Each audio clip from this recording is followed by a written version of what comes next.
1500 सालाना जश्न ईद मिलाद हम सुन्नियों की किस्मत में मनाने आ गया है। एक बात आपको बताता चलूं कि हुजूर पाक सल्लल्लाहु तआला अलैहि वसल्लम की विलादत की खुशी मनाना ये अल्लाह तबारक व तआला ने किस्मत वालों को अता फरमाया है।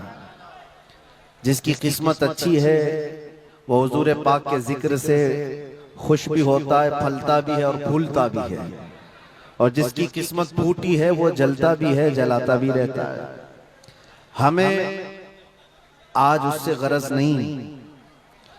आप शरीयत के हुदूद में रह करके हुजूर पाक सल्लल्लाहु अलैहि वसल्लम की आमद की जितनी खुशियां मनाएं वो कम है। जितना हुक्म हमें दिया गया है उन सारी खुशियों के साथ आप लोग मियां साल भर में एक बार थोड़ी ना मीलाद मनाने की खुशी है, और एक साल ही नहीं। हमारा मसलक तो ये है कि इस साल ही ईद मिलाद नहीं मनाएंगे, बल्कि हश्र तक डालेंगे हम पैदाइश मौला की थी, और बल्कि ये अपना अकीदा बना करके चलो दम में जब तक दम है जिक्र उनका सुनाते जाएंगे। और हो सकता है प्रोग्राम के लिए, स्टेज के लिए और फिर माहौल बनाने के लिए परमिशन लेना पड़ता हो, लेकिन हुजूर पाक का जिक्र करने के लिए किसी सुन्नी को किसी के परमिशन की जरूरत नहीं। आशिक रसूल उसका अकीदा तो ये है, मैं वो सुन्नी हूं जमीले कादरी, मरने के बाद मेरा लाशा भी कहेगा अस्सलातु वस्सलाम। हमारा तो ये तौर तरीका है। आज सुन्नियों की किस्मत में ये मीलाद की जो घड़ी आई है, सबसे पहले तो मैं गुजारिश करूंगा कि अल्लाह के नबी सल्लल्लाहु तआला अलैहि वसल्लम की बारगाह में वो खिराज अकीदत पेश करो कि ये तारीख बन जाए, बल्कि इस्लाम की तारीख का एक अजीम हिस्सा अभी इस साल आपको मिलने वाला है। पूरी इस्लामी तारीख में ये तारीख बनने जा रही है कि 1500 सालाना जश्न ईद मिलादुन नबी अल्लाह ने हम गुनहगारों को अता फरमाया है, और ये किस्मत नहीं है तो और क्या है मेरे सीसों। लेकिन साथ में ये भी मैं आपको बता दूं कि हुजूर पाक सल्लल्लाहु तआला अलैहि वसल्लम की मिलाद की खुशी क्या ये कुरान और हदीस से साबित है भी कि नहीं है, क्योंकि अभी ये 10 दिन बचे हैं 12वीं शरीफ को।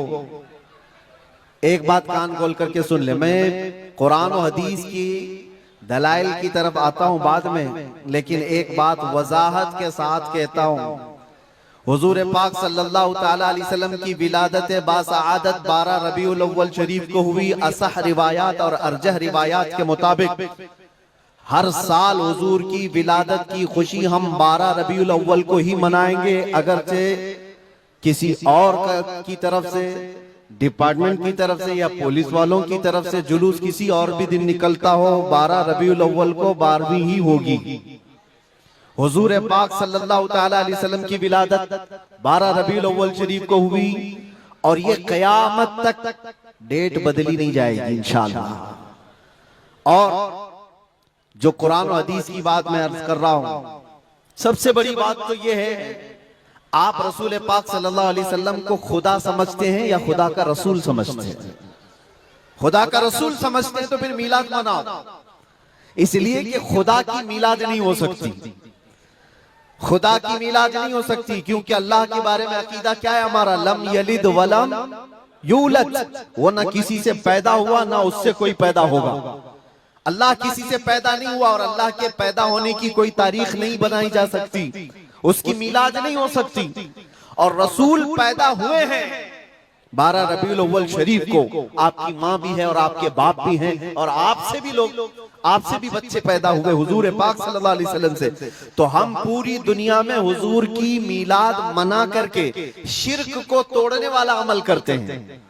शिर्क को तोड़ने वाला अमल करते हैं। कोई हमारी तरफ जो शिर्क का फतवा देता है उसे कान खोलकर सुन लेना चाहिए। मीलाद मनाकर हम बताते हैं हम मोहम्मद अरबी सल्लल्लाहु अलैहि वसल्लम को खुदा नहीं समझते बल्कि खुदा का रसूल समझते हैं। अगर खुदा समझते या खुदा के बराबर समझते तो हुजूर की मीलाद कभी नहीं मनाते, क्योंकि अल्लाह की मीलाद नहीं मनाई जाती तो हम रसूल की भी मीलाद नहीं मनाते। दोनों को अगर बराबर समझते नहीं। हम सुन्नियों का अकीदा यह है, मैं मानता हूं अक्ल वालो मेरा मोहम्मद खुदा नहीं है, मगर दिलों में ये नक्श कर लो कि वो खुदा से जुदा नहीं है। यह हमारा है।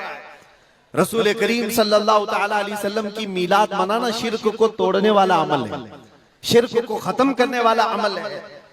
और आपको एक बात ये भी बता दूं, हुजूर अकरम सल्लल्लाहु ताला अलैहि वसल्लम की विलादत जिस दिन हुई थी पूरी कायनात में बहुत कुछ तब्दीलियां आई थी, जो सही रिवायात में मौजूद है। बहुत तब्दीलियां आई थी। अरब उस वक्त जो रेगजार था, सहरा था, सब्जा देने लग गया, बारिशें बराबर होने लग गई। अरब में आज भी बारिश नहीं होती है, साल में 2-4 बार बारिश के खतरात गिर गए, अलग बात है। मौसम बाज़ाब्ता जैसे बारिश का यहाँ होता है नहीं होता। लेकिन जिस साल हुजूर पाक सल्लल्लाहु अलैहि वसल्लम की विलादत होने वाली, अरब में सब्जे उगने लग गए हैं या बारिश होने लग गई है। और उस साल जो हालात की तब्दीली थी, मुल्क के शाम में एक नदी जो सूख चुकी थी वो अचानक जारी हो गई, पानी भर आया। और एक नदी जो हमेशा बहती वो अचानक सूख गई। एक आतिश कदा था 1000 साल से जिसकी आग को बुझने नहीं दिया गया था ईरान के नुजूमियों ने, आतिश परस्तों ने, अचानक वो आग भी गुल हो गई। एक ही दिन में सब चीजें हो रही हैं। और कायनात में ये जो बड़ी बड़ी तब्दीलियां हुई थी, उस दिन एक और तब्दीली, बुत सारे औंधे मुंह गिरे हुए थे। जो 12 रबीउल अव्वल शरीफ का दिन था, ये सही रिवायात से मैं बता रहा हूं, बुत औंधे मुंह गिरे हुए। लेकिन एक बहुत बड़ा मसला हुआ था जिसकी तरफ इमाम अहले सुन्नत फाजिल बरेलवी रहमतुल्लाह ताला अलैह अपने शेर में इशारा करते हुए फरमाते हैं, क्या एक बहुत बड़ी तब्दीली ये हुई थी कि मुल्क फारस का जो बादशाह है किसरा, उसका किला इतना मजबूत था कि उसकी हिफाजत के लिए 1 लाख फौजी खड़े रहते थे, सिर्फ किले की हिफाजत के लिए। और वो किला इतना मजबूत कि उनका दावा था, उनका चैलेंज था कि इसको कोई तोड़ नहीं सकता, इसको मिटा नहीं सकता। लेकिन 12वीं शरीफ का दिन या सुबह के वक्त अचानक किले के अंदर जलजला आया और दीवार फट गई। और ऐसी फटी कि उसमें से एक आदमी जा सकता है, आ सकता है। आज भी वो शक्शुदा दीवार के साथ किला मौजूद है इराक में, जिसको किलातुल किसरा कहा जाता है आज भी।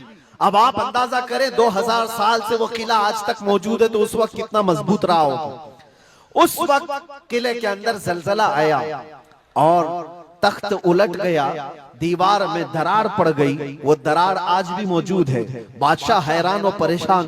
दूसरे दिन सारे नजूमियों को बुलाया गया और पूछा गया कि ये क्या माजरा है कि इतना मजबूत किला कैसे ये टूट गया, या इसकी दीवार में शगाफ कैसे आ गई है। तो सारे नजूमियों ने अपने इल्म के मुताबिक जो नतीजा निकाला, बादशाह से कहा, दर हकीकत ये जलजला आम जलजला नहीं है, ये तेरी दीवार का टूट जाना ये आम सी बात नहीं है। हमारा इल्म ये बता रहा है कि इस रुए जमीन पर अल्लाह का कोई नबी पैदा हुआ है जो तेरी सल्तनत को खत्म करने वाला है।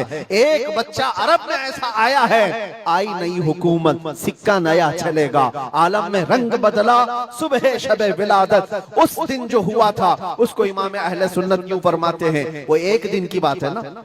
हुजूर की विलादत हुई, फारस के किले में क्या हुआ, जलजला आया। हुजूर की विलादत इधर मक्का में हुई और मुल्क फारस में जलजला आया और किले के अंदर दरार आई। अब सुनो, आला हजरत कहते हैं हश्र तक डालेंगे हम पैदाइश मौला की धूम, यानी कयामत तक हम रसूलुल्लाह की मिलाद का जिक्र धूमधाम से मनाएंगे। इसका असर क्या होगा, फारस में तो देखा था किले में जलजला आ गया था, हुजूर के पैदाइश के जिक्र से ही किला हिल गया था।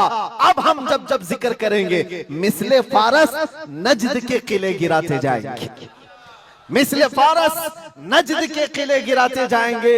आज जिन लोगों के किले गिरते हैं या हिलते हैं वो जिक्र मुस्तफा से ही गिरते हैं, लेकिन उसका हमें कुछ असर नहीं होना चाहिए। खाक हो जाएं अदू जलकर मगर हम तो रजा, दम में जब तक दम है जिक्र उनका सुनाते जाएंगे। अजीजा ने गिराम वक़ार, मैं बहुत छोटे से वक्त के लिए आपके पास आया हूं, लेकिन एक अजीम मैसेज देकर के कि मीलाद मुस्तफा सल्लल्लाहु अलैहि वसल्लम के मौके पर सारे सुन्नियों को यह चाहिए कि सिर्फ झंडे लगाने और कुमकुमे लगाने और बड़े बड़े नारे लगाने से ही ईद मीलादुन नबी का आप एहतमाम नहीं कर रहे हो, बल्कि हर सुन्नी आशिक रसूल को चाहिए कि वो इस मौसम में नहीं बल्कि पूरी जिंदगी उसकी है, लेकिन इस मौसम में खास तौर पर अपने नबी पाक सल्लल्लाहु अलैहि वसल्लम की सीरत तो पढ़ ले, मेरे आका सल्लल्लाहु अलैहि वसल्लम की बायोग्राफी मालूम हो जाए, हुजूर पाक की जिंदगी को समझ जाएगा, तो मेरे अजीजों ये हवाओं के झोंकों से उसका कभी कुछ बाल बेका नहीं हो सकता।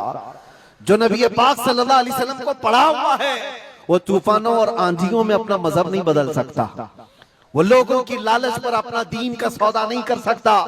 ये वही लोग हैं जो दीन के सौदा करते हैं जिन्होंने अपने नबी को नहीं पढ़ा। हुजूर पाक सल्लल्लाहु अलैहि वसल्लम को जिन आंखों ने एक बार देखा है वो सहाबा की जिंदगी तो देख लें, उनको खोलते हुए तेल में भी डाल दिया गया, मगर दामन मुस्तफा से हाथ हटाना तो दूर की बात है, जुबान पर लफ्ज लाना भी उन्होंने कभी गवारा नहीं किया। जानते हो 3 भाई थे, ये कलयुगी में एक हिकायत लिखी हुई है, 3 सगे भाई थे, एक ईसाई बादशाह ने गिरफ्तार कर लिया, तीनों जवान थे 20 से 30 साल के बीच में, और बादशाह ने कैद करके उनको सबसे पहले क्या कहा, तुम अपना दीन बदल लो, धर्म परिवर्तन कर लो, मोहम्मद अरबी सल्लल्लाहु अलैहि वसल्लम के जो कसीदे गाते हो छोड़ दो। लेकिन देखो याद रखो, उसमें से जब बादशाह ने ये बात रखी तो उन्होंने कहा नहीं, हमारा दीन इतना सस्ता नहीं है कि हम तुम्हारी कैद में आते ही बदल डाले। उसने कहा अगर तुम बदल लोगे तो मैं तुम्हें अपने वजारत में सिपाहियों में बड़े मनसब पर रखूंगा। नहीं माना, ठुकराया। बादशाह ने क्या कहा, इसकी सजा तुम्हें भुगतने के लिए तैयार रहनी होगी। तैयार। बहुत बड़े एक कढ़ाई में तेल को लाकर खोलते हुए तेल में उसमें से सबसे बड़े भाई को डालने का हुक्म दिया। बादशाह ने जैसे हुक्म दिया, जल्लाद आया और उन 3 भाइयों में से एक को उठाया और खोलते हुए तेल में डाल दिया। अंदाजा करो, मोमबत्ती पर अगर तुम्हारी उंगली भी लग जाए ना तो चमड़ी जल करके निकल आएगी, और पता नहीं कितने दिन तक इसकी जलन आपको होती रहे। लेकिन एक पकते हुए तेल में डाला जा रहा है, डाल दिया, जिस्म पूरा चरमरा गया। थोड़ी देर गुजरी, 2 भाई और मौजूद, दूसरे को बुलाया गया, देखा तुम्हारे भाई का हश्र क्या हुआ है, तुम अगर बादशाह की पेशकश को कबूल कर लो तो शायद तुम्हारी जान बच सकती है। दूसरे ने मुस्कुराया और कहा वही शायद उनकी ही जुबान थी जो बरेली से यूं आती है, जिंदगी ये नहीं किसी की किसी के लिए, जिंदगी है नबी की नबी के लिए। मेरे बड़े भाई को जलाने के बाद अब तो तुमने और भी मुश्किल कर दिया है फैसला। मैं इस बात के लिए तैयार हूं कि इससे बड़े तेल में भी मुझे डाला जाए, लेकिन जुबान पर मेरे मुस्तफा के दामन को छोड़ने वाली बात कभी नहीं ला सकता। दूसरे भाई को भी उठाया गया और खोलते हुए तेल में डाल दिया। 2 भाइयों की शहादत हो गई जगह पर ही। वो तेल में डालना जुबान पे अल्फाज हो सकता है, आसानी से हम बोल रहे हैं और आप आसानी से सुन रहे हैं। प्रैक्टिकल जिसके साथ होगा वो अंदाजा कर सकता है दर्द और कर्ब किसको कहते हैं, शिद्दत की तकालीफ किसको कहते हैं। मेरे अजीजों, तीसरा जो नौजवान था वो बहुत ही कम उम्र का था, 22 से 23 साल का होगा। बादशाह का जो वजीर वहां पर था उसने देख करके बादशाह से कहा इस लड़के को मेरे हवाले कर दीजिए, मैं इसको बदल करके लाऊंगा, मेरा चैलेंज है। क्यों जान इसकी भी ले लेंगे, मैं इसको बदल करके लाऊंगा। इतने मजबूत लोग कैसे हो सकते हैं अरब के कि खोलते हुए तेल में इनके भाइयों को डाला गया तब भी ये बदल नहीं रहे। 2 को मरते हुए, अरे यहाँ 1 को डंडा पड़ते हुए देखकर सारे भाग जाएं और ये 2 को जलते हुए देख करके भी टस से मस नहीं होते। कैसा अकीदा है, कैसा तसल्लुब है इनका। बादशाह ने कहा किस बात पर तुम्हें यकीन है कि इसको तुम बदल लाओगे। उसने कहा मुझे भरोसा है, आप मुझे दीजिए 1 महीने का टाइम, इसको बदल कर न लाऊं तो फिर मुझे आप जो सजा दे। बादशाह ने कहा ठीक है ले जाओ। तीसरे को खोलते हुए तेल में डालने की बजाय बादशाह ने अपने वजीर के हवाले कर दिया। और दुनिया देखो वो मेरे अजीजों, याद रखो आशिकाने मुस्तफा से 2 इम्तिहान हर जमाने में होते रहेंगे, आज भी हो रहे हैं और होते रहेंगे। पहला इम्तिहान, मौत से डरा करके तुम्हारा दीन छीन लिया जाएगा। मौत से डरा करके ये हो जाएगा, वो हो जाएगा, तुम्हें ये कर दिया जाएगा, वो कर दिया जाएगा। मौत का डर, खौफ तुम्हारे कदमों में डगमगाहट लाने के लिए लाया जाता है। अगर मौत से नहीं डरता कोई आदमी तो उसके साथ दूसरा पेंतरा क्या खेला जाता है। ये दुनिया का दस्तूर है, हमेशा से जब देखती है दुनिया के ये मौत से डरता नहीं है तो फिर इसको औरत और दौलत की लालच से खरीदने की कोशिश की जाती है। ये दो चीजें ऐसी हैं जो अच्छे अच्छों का सौदा कर जाती हैं। बहुतों ने अपना ईमान सिर्फ शबाब पर बेच दिया है, हुस्न शबाब को देख करके। औरतों के दिल दादा हुए या दौलत के दिल फरेब हो गए और उन्होंने अपना दीन का सौदा कर लिया है। नौजवानों याद रखो, तुम्हारी जिंदगी में अगर ये दो इम्तिहानों में से कोई इम्तिहान आए तो अपने नबी पाक को याद कर लेना, हुजूर को